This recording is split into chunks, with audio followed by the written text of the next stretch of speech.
जय हिंद। तो आज हम लोग देखते जा रहे हैं जैन धर्म के बारे में। गंगा किनारे बहुत सारे धर्म का उदय हुआ 6 BC में, यानी बिफोर क्राइस्ट। उसमें से दो महत्वपूर्ण हैं, बुद्ध और जैन। तो इसमें से सबसे पहले हम देखेंगे जैन के बारे में। जैन में प्रथम प्रवर्तक इसके थे ऋषभ देव, ठीक है, जिसको वृषभ भी बोला जाता है।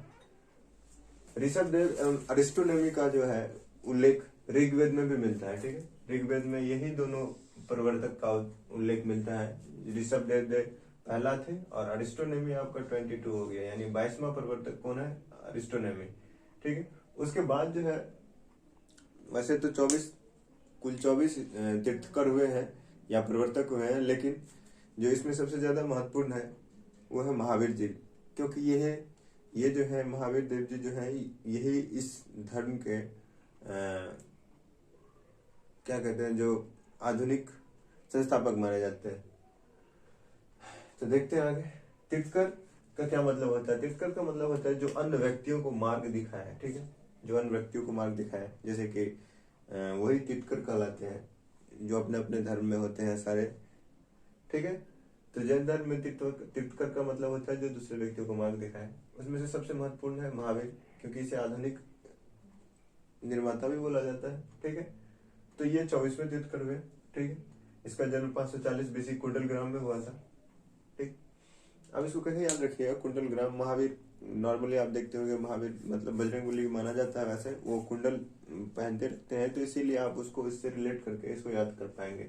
हाँ, और इसका प्रवर्तक ऋषभ देव और महावीर में आदमी कंफ्यूज कर जाता है, इसलिए आप इसको याद रखेंगे कि इसका ऋग्वेद में उल्लेख, तो ऋ यहाँ से और ऋषभ देव, तो ये दोनों को आप कंक्लूड करके आप ऐसा भी ध्यान रख सकते हैं। ऋषभ देव ऋग्वेद भी सबसे पुराना वेद है और ऋषभ देव भी प्रथम प्रवर्तक है। तो ये दोनों को आप ऐसे एक दोनों को कंबाइन करके या कोरिलेट करके याद कर सकते हैं, ठीक। आगे बढ़ते हैं। तो ऋषभ देव के बाद आगे बढ़ते हैं हम। महावीर के बचपन का नाम क्या था? बचपन का नाम इसका वर्धमान है, ठीक है। इस कुल के थे ये ज्ञात्रिक क्षत्रिय वंश। तो जो भी महावीर होता है वो क्षत्रिय ही होता है मेनली। तो आप इसको ऐसे रिलेट करके याद कर सकते हैं क्या, कि महावीर जो है वो क्षत्रिय वंश के थे, ठीक है। क्षत्रिय में क्या, तो ज्ञात्रिक क्षत्रिय वंश के, ठीक है। इसके पिता का क्या नाम था? पिता का नाम सिद्धार्थ था और माता यशोदा, ठीक है। और इसकी पत्नी का नाम देखिए, माता त्रिशला और पिता सिद्धार्थ, पत्नी यशोदा। तो देखिए 3 का कॉम्बिनेशन इसमें बहुत ज्यादा मिलता है। यहाँ त्रिशला, यहाँ इसमें 3 लेटर, ठीक है। तो देखिए बुद्ध और महावीर में यही दोनों कंफ्यूज हो जाता है कि आदमी इसमें यशोदा या यशोधरा। तो अब इसमें 3 लेटर है और त्रिशला इसका माता भी है, तो ये दोनों को आप रिलेट करके 3 वाले वर्ड आप इसको याद कर सकते हैं, जिससे कि आपका कंफ्यूजन नहीं होगा। एग्जाम टाइम में ऐसा ज्यादा होता है कि यशोदा था या यशोधरा था, ठीक है। तो आप इसको ऐसे कोरिलेट करके याद कर सकते हैं एक दूसरे से, ठीक है। अब आते हैं, इसकी पुत्री का नाम प्रियदर्शनी था, जिसका विवाह जामिल से हुआ था, और भाई नंदीवर्धन से ही ये जो है महावीर जी 30 वर्ष की अवस्था में क्या किए थे? गृह त्याग किए थे आज्ञा लेकर। ये अपने मन से नहीं गए थे, बिना कहे नहीं गए थे, ये एक दूसरे से क्या किए थे? आज्ञा लेके गए थे। किनसे? तो ये आज्ञा लेके गए थे नंदीवर्धन से, गृह त्याग किए थे।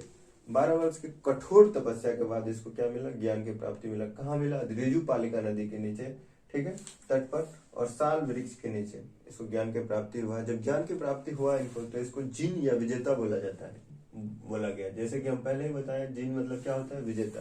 तो इसको जिन या विजेता बोला गया, ठीक है। महावीर का अन्य नाम और भी है, जैसे कि जिन, अहर्त, निर्ग्रंथ और केवल्य, ठीक है। अहिंसा, तो ये पार्श्वनाथ जो है ये 4 व्रत बताए थे, जिसमें से अहिंसा का मतलब होता है जो हिंसा ना करे, वही अहिंसा है। अस्ते मतलब चोरी ना करना, और परिग्रह मतलब धन्य ना रखना, ठीक है। सत्य मतलब जो झूठ नहीं बोलता है वो सत्य है। ब्रह्मचर्य तो आप लोगों को पता ही है। उसके बाद अनुव्रत क्या होता है? अनुव्रत मतलब ये तो कठोर तपस्या वाली बात होगी, ठीक है। लेकिन जो गृहस्थ आश्रम में था उसके लिए तो ये संभव था नहीं। तो इसको क्या कहा गया है कि बुद्ध के द्वारा, मतलब महावीर के द्वारा बोला गया कि जो आप गृहस्थ आश्रम में है तो आप इसको ना मान सकते हैं, तो आप इसमें थोड़ा सा कड़ाई कम कर लीजिए। क्या कर लीजिए? कोई इस सब में थोड़ा थोड़ा छूट दे दिया गया उसको, वही अनुव्रत है। गृहस्थ जीवन में रहने वालों के लिए ये अनुव्रत का पालन करने के लिए कहा गया। त्रिव्रत में फिर इसमें 3 का संयोग आ गया, ठीक है, ये 3 का संयोग फिर से आ गया इसमें। तो ये त्रिव्रत में क्या होता है, देखिए त्रिव्रत में सम्यक ज्ञान, सम्यक आचरण और सम्यक ध्यान, मतलब ज्ञान, ध्यान और आचरण। जैसे कि आप जैसा पढ़िएगा वैसा ज्ञान होगा, और जैसा ज्ञान को आप मनन कीजिएगा यानी ध्यान से कीजिएगा तो वो आपका आचरण बन जाएगा। तो आप इसको ऐसे क्या कहते हैं, सीक्वेंस याद रख सकते हैं, ज्ञान, ध्यान और आचरण। और यही तीनों आपका मोक्ष का क्या है, द्वार है, ठीक है। मोक्ष प्राप्त करने का यही तीनों क्या है, फॉर्मूला है। सम्यक ज्ञान, आप इसको इंग्लिश में बोलिएगा तो KFC, नॉलेज, और ये नॉलेज फोकस एंड क्या कहते हैं इसको, character. Knowledge, focus and character. Knowledge हो गया आपका ये, फोकस मतलब ध्यान, और करेक्टर मतलब आचरण, ठीक है। तो ये KFC बहुत ज्यादा प्रचलित नाम है, तो आप इसको ऐसे भी याद रख सकते हैं, नॉलेज, फोकस एंड करेक्टर, ठीक है। उसके बाद संलेखना क्या है, क्या होता है कि जब आपको सब प्राप्त हो गया तो अब इसमें क्या है कि शरीर होता है, संलेखना एक शरीर त्याग करने का एक नियम है, जिसके अंतर्गत बौद्ध भिक्षुक अपने शरीर को त्याग करते हैं। संलेखन में क्या होता है कि आपको निराहार रहना पड़ता है, निर्जला भी, यानी भूखे प्यासे आपको अपना शरीर को त्याग करना पड़ता है। यही एक संलेखन का विधि है। इसी के अंतर्गत चंद्रगुप्त मौर्य भी अपना शरीर को त्याग किए थे।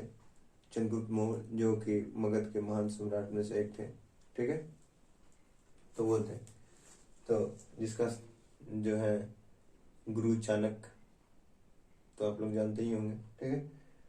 उसके बाद क्या होता है कि क्या जैन धर्म में देवता को माना गया कि नहीं माना गया, तो माना जरूर गया, लेकिन उसको जैन धर्म के नीचे रखा गया, जस्ट उसके नीचे, ठीक है। उसके बाद है क्या कि पूर्व जन्म को स्वीकारा कि नहीं स्वीकारा, पूर्व जन्म को भी स्वीकार किया गया। इसमें कहा गया है कि आपके पूर्व जन्म के पाप या पुण्य के आधार पर ही आपको किस वंश में आपका जन्म होगा वो निर्धारित होता है, ठीक है। उसके बाद है कि इन्होंने पहला उपदेश कहाँ दिया, पहला उपदेश ये राजगृह में दिया था, ठीक है। और इसके पहला उपदेश राजगृह में दिया था, तो प्रथम शिष्य इसका कौन बना, प्रथम शिष्य जो है इनके जामिल बने, जो इनके दामाद भी थे, यानी तो प्रियदर्शनी का हस्बैंड भी रह चुके थे। तो हम लोग देख रहे थे कि प्रथम शिष्य जो था मेल यानी वो था जामिल, और फीमेल शिष्य जो था प्रथम वो है आपका चंपा, ठीक है। चंदना जो चंपा नरेश दधिवाहन की पुत्री थी, ये प्रथम भिक्षुणी हुई, ठीक, शिष्या कह सकते हैं। इसमें बुद्ध जैन